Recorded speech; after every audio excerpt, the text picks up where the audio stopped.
Josiah was 8 years old when he began to reign. He reigned 31 years in Jerusalem. His mother's name was Jedidah, daughter of Adiah of Bozkath. He did what was right in the sight of the Lord and walked all the way of his father David. He did not turn aside to the right or to the left.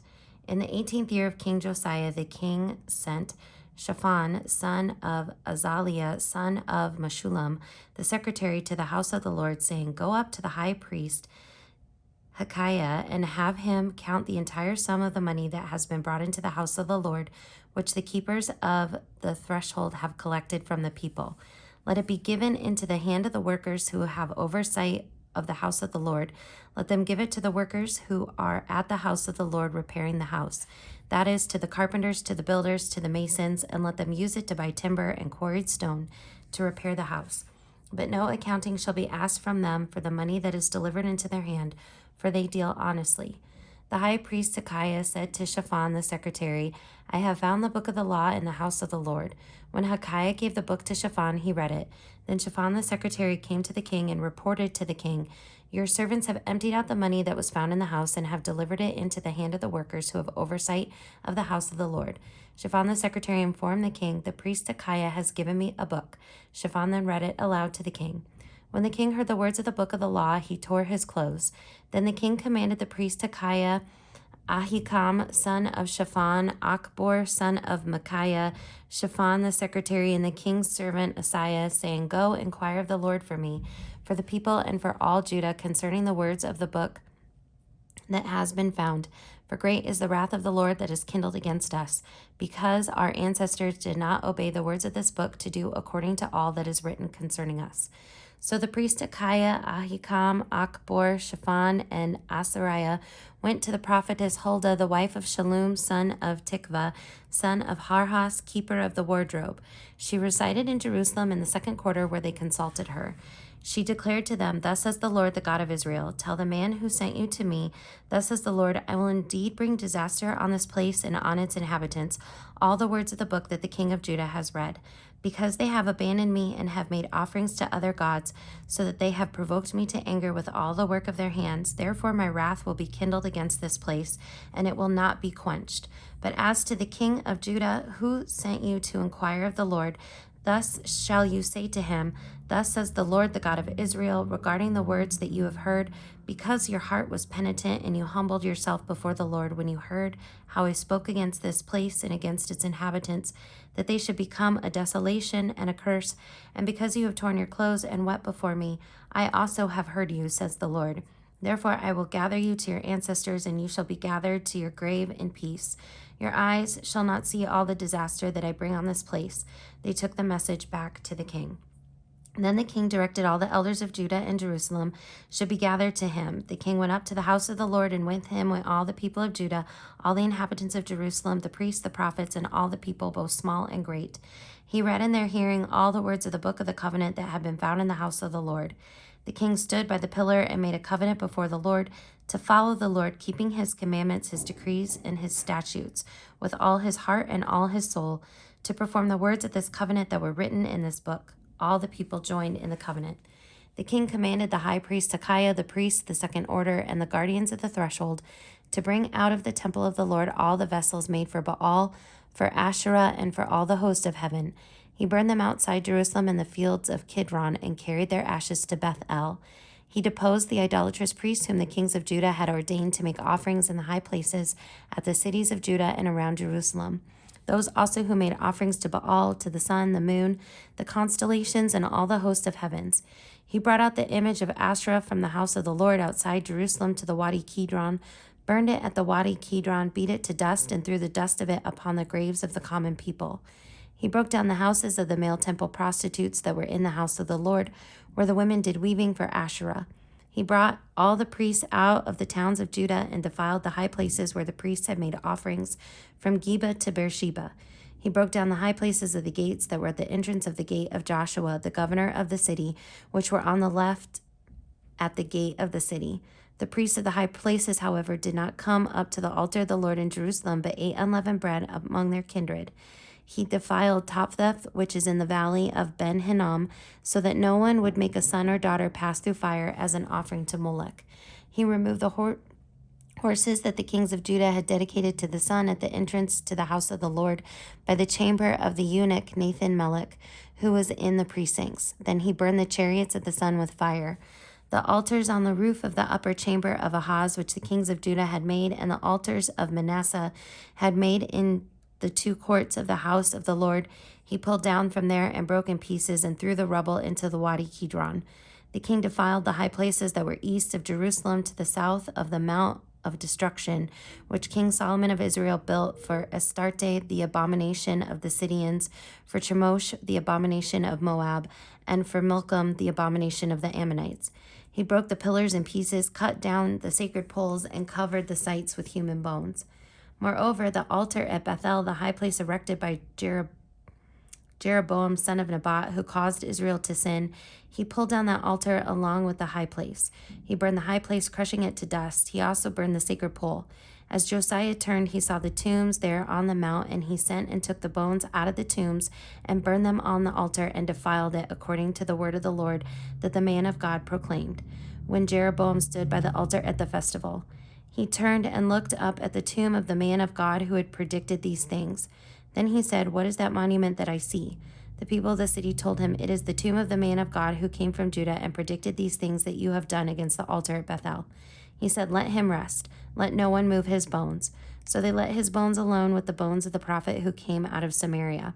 Moreover, Josiah removed all the shrines of the high places that were in the towns of Samaria, which kings of Israel had made, provoking the Lord to anger. He did to them just as he had done at Bethel. He slaughtered on the altars all the priests of the high places who were there and burned human bones on them. Then he returned to Jerusalem. The king commanded all the people, "Keep the Passover to the Lord your God as prescribed in this book of the covenant. No such Passover has been kept since the day of the judges who judged Israel, or during all the days of the kings of Israel or of the kings of Judah. But in the 18th year of King Josiah, this Passover was kept to the Lord in Jerusalem." Moreover, Josiah put away the mediums, wizards, teraphim, idols, and all the abominations that were seen in the land of Judah and in Jerusalem, so that he established the words of the law that were written in the book that the high priest Achiah had found in the house of the Lord. Before him there was no king like him, who turned to the Lord with all his heart, with all his soul, and with all his might, according to the law of Moses, nor did any like him arise after him. Still the Lord did not turn away from the fierceness of his great wrath, by which his anger was kindled against Judah, because of all the provocations with which Manasseh had provoked him. The Lord said, "I will remove Judah also out of my sight, as I have removed Israel, and I will reject the city that I have chosen, Jerusalem, and the house of which I have said, my name shall be there." Now the rest of the acts of Josiah and all that he did, are they not written in the book of the annals of the kings of Judah? In his days, Pharaoh Necho, king of Egypt, went up to the king of Assyria to the river Euphrates. King Josiah went to meet him, but when Pharaoh Necho met him at Megiddo, he killed him. His servant carried him dead in a chariot from Megiddo, brought him to Jerusalem, and buried him in his own tomb. The people of the land took Jehoahaz, son of Josiah, anointed him, and made him king in place of his father. Jehoahaz was 23 years old when he began to reign. He reigned 3 months in Jerusalem. His mother's name was Hamutal, daughter of Jeremiah of Libnah. He did what was evil in the sight of the Lord, just as his ancestors had done. Pharaoh Necho confined him at Riblah in the land of Hamath, so that he might not reign in Jerusalem, and imposed tribute on the land of 100 talents of silver and a talent of gold. Pharaoh Necho made Eliakim, son of Josiah, king in place of his father Josiah, and changed his name to Jehoiakim. But he took Joahaz away. He came to Egypt and died there. Jehoiakim gave the silver and the gold to Pharaoh, but he taxed the land in order to meet Pharaoh's demand for money. He exacted the silver and gold from the people of the land, from all according to their assessment, to give it to Pharaoh Necho. Jehoiakim was 25 years old when he began to reign. He reigned 11 years in Jerusalem. His mother's name was Zebedah, daughter of Pedaiah of Rumah. He did what was evil in the sight of the Lord, just as all his ancestors had done. In his days, King Nebuchadnezzar of Babylon came up. Jehoiakim became his servant for 3 years. Then he turned and rebelled against him. The Lord sent against him bands of the Chaldeans, bands of the Arameans, bands of the Moabites, and bands of the Ammonites. He sent them against Judah to destroy it, according to the word of the Lord that he spoke by his servants, the prophets. Surely this came upon Judah at the command of the Lord to remove them out of his sight, for the sins of Manasseh, for all that he had committed, and also for the innocent blood that he had shed. For he filled Jerusalem with innocent blood, and the Lord was not willing to pardon. Now the rest of the deeds of Jehoiakim and all that he did, are they not written in the book of the annals of the kings of Judah? So Jehoiakim slept with his ancestors, then his son Jehoiakim succeeded him. The king of Egypt did not come again out of his land, for the king of Babylon had taken over all that belonged to the king of Egypt, from the Wadi of Egypt to the river Euphrates. Jehoiakim was 18 years old when he began to reign. He reigned 3 months in Jerusalem. His mother's name was Nehushta, daughter of Elnathan of Jerusalem. He did what was evil in the sight of the Lord, just as his father had done. At that time the servants of King Nebuchadnezzar of Babylon came to Jerusalem, and the city was besieged. King Nebuchadnezzar of Babylon came to the city while his servants were besieging it. King Jehoiakim of Judah gave himself up to the king of Babylon, himself, his mother, his servants, his officers, and his palace officials. The king of Babylon took him prisoner in the 8th year of his reign. He carried off all the treasures of the house of the Lord and the treasures of the king's house. He cut in pieces all the vessels of gold in the temple of the Lord, which King Solomon of Israel had made. All this as the Lord had foretold. He carried away all Jerusalem, all the officials, all the warriors, 10,000 captives, all the artisans and the smiths. No one remained except the poorest people of the land. He carried away Jehoiakim to Babylon, the king's mother, the king's wives, his officials, and the elite of the land he took into captivity from Jerusalem to Babylon.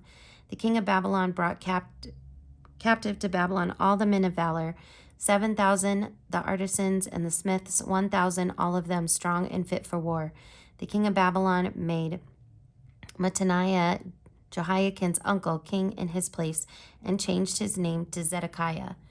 Zedekiah was 21 years old when he began to reign. He reigned 11 years in Jerusalem. His mother's name was Hamutal, daughter of Jeremiah of Libnah. He did what was evil in the sight of the Lord, just as Jehoiakim had done. Indeed, Jerusalem and Judah so angered the Lord that he expelled them from his presence. Zedekiah rebelled against the king of Babylon, and in the 9th year of his reign, in the 10th month, on the 10th day of the month, King Nebuchadnezzar of Babylon came with all his army against Jerusalem and laid siege to it. They built siege works against it all around. So the city was besieged until the 11th year of King Zedekiah. On the 9th day of the 4th month, the famine became so severe in the city that there was no food for the people of the land. Then a breach was made in the city wall. The king with all the soldiers fled by night and by way of the gate between the two walls by the king's garden, though the Chaldeans were all around the city. They went in the direction of the Arabah, but the army of the Chaldeans pursued the king and overtook him in the plains of Jericho. All his army was scattered, deserting him. Then they captured the king and brought him up to the king of Babylon at Riblah, who passed sentence on him. They slaughtered the sons of Zedekiah before his eyes, then put out the eyes of Zedekiah. They bound him in fetters and took him to Babylon. In the 5th month, on the 7th day of the month, which was the 19th year of King Nebuchadnezzar, king of Babylon, Nebuchadnezzar, the captain of the bodyguard, a servant of the king of Babylon, came to Jerusalem. He burned the house of the Lord, the king's house, and all the houses of Jerusalem. Every great house he burned down. All the army of the Chaldeans who were with the captain of the guard broke down the walls around Jerusalem. Nebuchadnezzar, the captain of the guard, carried into exile the rest of the people who were left in the city and the deserters who had defected to the king of Babylon, all the rest of the population.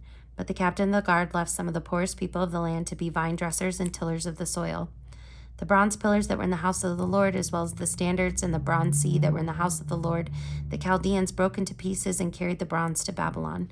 They took away the pots, the shovels, the snuffers, the dishes for incense, and all the bronze vessels used in the temple service, as well as the fire pans and the basins. What was made of gold the captain of the guard took away for the gold, and what was made of silver for the silver. As the 2 pillars, the 1 sea, and the stands which Solomon had made for the house of the Lord, the bronze of all these vessels was beyond weighing. The height of 1 pillar was 18 cubits, and on it was a bronze capital. The height of the capital was 3 cubits. Lattice work and pomegranates, all of bronze, were on the capital all around. The 2nd pillar had the same with the lattice work. The captain of the guard took the chief priest Sariah, the 2nd priest of Zephaniah, and the 3 guardians of the threshold from the city. He took an officer who had been in command of the soldiers and 5 men of the king's council who were found in the city, the secretary who was the commander of the army who mustered the people of the land, and 60 men of the people of the land who were found in the city. Nebuchadnezzar the captain of the guard, took them and brought them to the king of Babylon at Riblah. The king of Babylon struck them down and put them to death at Riblah in the land of Hamath. So Judah went into exile out of the land. He appointed Gedaliah, son of Ahikam, son of Shaphan, as governor over the people who remained in the land of Judah, whom King Nebuchadnezzar of Babylon had left. Now when all the captains of the forces and their men heard that the king of Babylon had appointed Gedaliah as governor, they came with their men to Gedaliah at Mizpah, namely Ishmael, son of Nethaniah,